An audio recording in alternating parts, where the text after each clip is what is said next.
कोसाकुंटा block रे BBG Ramji योजना को नहीं प्रथम थर एक कर्मशाला अनुष्ठित। नवरंगपुर जिला कोसाकुंटा ब्लॉक रे बीबीजी रामजी योजना को नहीं एक कर्मशाला तथा सचेतनता सभा अनुष्ठित हो जाइछि।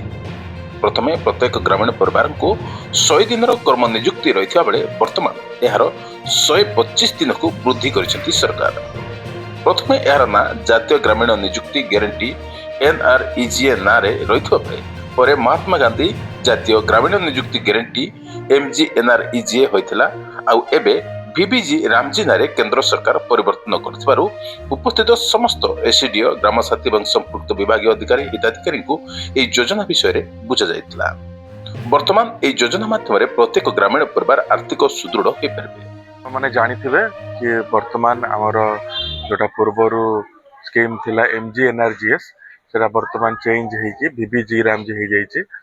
आम ब्लॉक रे आज प्रथम थर पई नवरंगपुर MC महाशय आसते से गोटे ट्रेनिंग प्रोग्राम आम अरेंजमेंट होता। एथिरे ब्लॉक रो समस्त PRI मेंबर्स PO SCDO एवं जूनियर इंजीनियर्स जॉइन करथिले। ता सहित आमर लाइन डिपार्टमेंट रो स्टाफ माने भी आसथिले।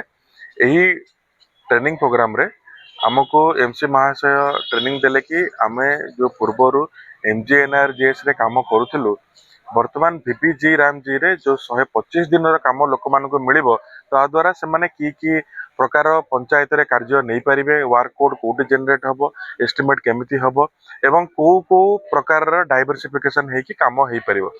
आमे आशा करिबो कि आजिर ट्रेनिंग टा बड़ा सफलपद हेबो एवं आमर जो सरपंच समिति मेंबर्स आमर जेई एसडीओ समस्त भल भाव में बुझीथिबे एवं एप्रिल 1 तारिख रु बीबीजी रामजी आमर ब्लॉक रे कार्यकारी हबो।